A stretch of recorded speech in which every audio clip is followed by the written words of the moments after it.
Oh look, another wish fulfillment power fantasy isekai anime about a guy getting trapped in an MMO and being a complete badass that no one can defeat. Never seen this one before. This is gonna be so much fun. Okay, yeah. Yeah, no, that was better than I expected. Well done. Well done. Overlord is an anime that has been around for a number of years, but I ended up avoiding it largely because isekai anime have increasingly become boring to me over the last little while, and there are only so many power fantasies that I can take. We all wish that we could live in a fantasy world. Our world sucks. I get it, but variety is the spice of life, and this genre is one that has gotten saturated by the same kind of shit hella quick. So, do you want to know how you get me interested in a from another world anime? Be bold. Be bold, even if it fails. Like bringing the fantasy to the real world? Okay. Fantasy world, but with a magical smartphone? Not okay. Teaching fantasy denizens the glory of otaku culture? Okay. Sword Art Online? Not okay. I know I am just beating a dead horse with jumper cables at this point by mentioning SAO, but really it is the most well-known example from the genre that helps me get my point across. I'm not gonna mention it again. Anyway, so, Overlord. It is the story that makes your protagonist a villain. In Overlord, our main character, Manga, is getting the last few hours of entertainment that he can out of his favorite MMO before it apparently goes offline forever. He looks after the spoils of his long-fought career, last-minute upkeep on the guild hall for memory's sake, screwing around with his friends' custom-built NPCs because, hey, the servers are closing down anyway, who's there to get mad? Only problem being is that the server didn't stop. Or maybe it did, but that quickly becomes neither here nor there. At the moment of shutdown, instead of being logged out, our protagonist finds himself living in the body of his lich avatar, sitting on his throne, surrounded by suddenly very active and emoting former NPCs. What follows is the traditional isekai story. Character finds the limits of what used to be the game and is now real life. He uses his overpowered abilities to show the world how awesome he is, etc., etc. Overlord's twist in the genre, however, is that our protagonist is playing a character who is traditionally a villain. Liches are evil, and he has, like, demons and aberrations under his employ, all of whom despise and loathe the smelly humans. But this lich is technically just a regular Japanese citizen thrust into a fantasy world. So how evil does that make him really? Over the course of the series, I'd say that he's less evil and more just trying to not be bored while doing his best to discover the limits of his circumstances. He doesn't know why he lives in this world now, nor what about it is similar to the game that he remembers. He doesn't know if anybody else got transported with him, what their thoughts and motivations on the subject will be, but he does know that he is thus far the most badass evil overlord in the land, and no one's power seems to even come close to his own. I'm one badass freaking overlord. Which begs the inevitable question that I doubt will be directly asked.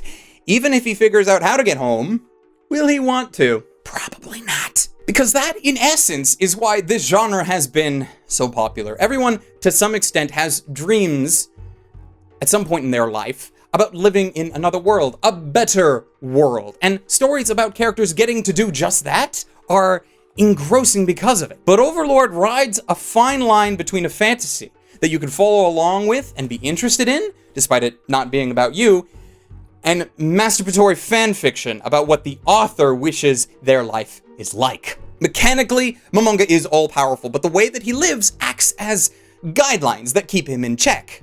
Could he start a harem at his home base between all of the female minions and demons currently living there? Sure, he is a great and powerful overlord, but he doesn't. It doesn't fit the character he's trying to portray, which is important. He's playing a villain, a traditional fantasy villain at that. Like, you can't imagine Sauron, Dark Lord of all, starting a harem in Mordor just because he can. It's not done. So being able to stick to his character is what makes him intriguing. Audiences love a good bad guy, but at the same time, he was originally a human, a closeted nerd. And some of those tendencies do end up surfacing from time to time, and that's what makes him relatable. He's not necessarily good at interacting with people, and even less so when they are ones who used to be his unmoving, emotionless NPC characters. So at first he does struggle with how he should interact with them, but eventually he starts to form bonds with those that he spends time with. And if you try to take those bonds away from him, his wrath will be swift and without mercy. But I'm not saying he's perfect, and that's what I like about him. The subject of the power that he wields is still a tenuous one. He still has yet to face any enemy that even comes close to him in power. He hasn't had any real challenge in that regard. The closest yet wasn't even all that close, because with the masterful planning and strategy that he has, because, you know, power fantasy protagonist, he had the fight on lockdown from the get-go. But there is a new season in town, which is odd considering how long that it's been since this first season wrapped up. But with any luck in this new season, Momonga will finally have a good and proper challenge, one where he could and does lose. That's the next scenario I want to see, but we'll get to that. Another nice thing that Overlord as a series does, and has a leg up on other enjoyable shows in the genre, like say Log Horizon or King's Avatar, is that they never spend a lot of time trying to explain the minute details of this MMO world that our villain finds himself in.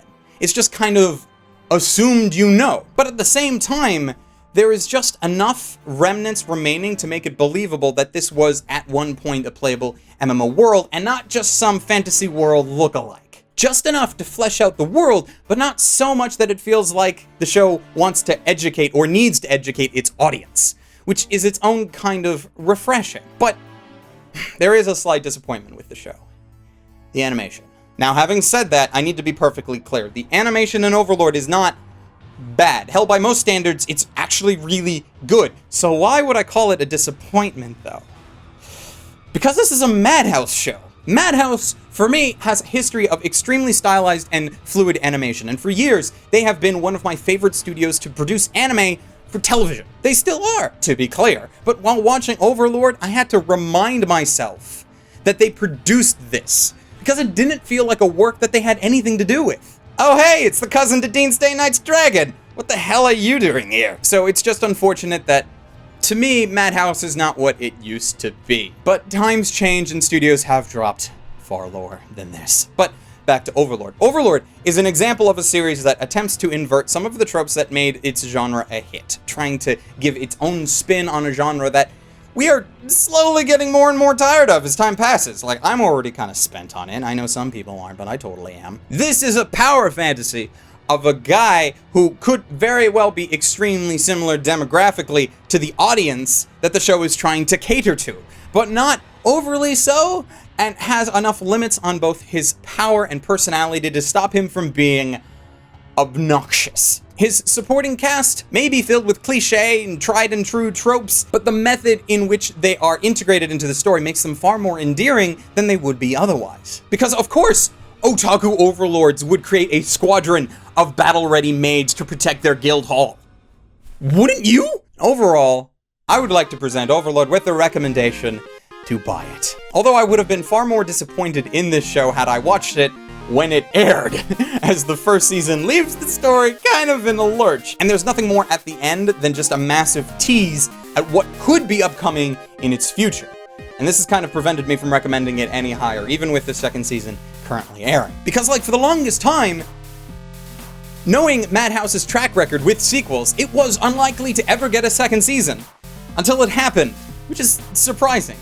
A nice surprise, but still surprising. Far too often we see shows, Madhouse shows in particular, getting released as nothing more than glorified advertisements for their source material that we as North American fans can't partake in, because most time said source material isn't available to us over here.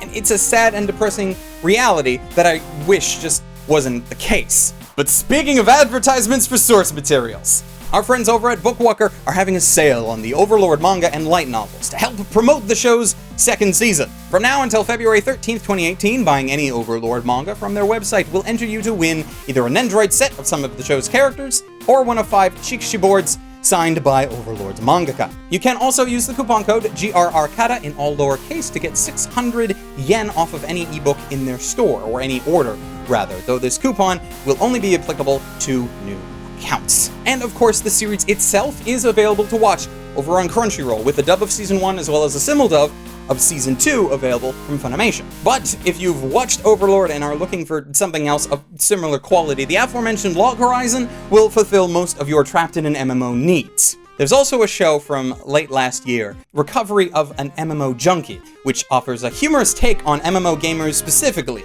although they are not trapped in the fantasy world itself.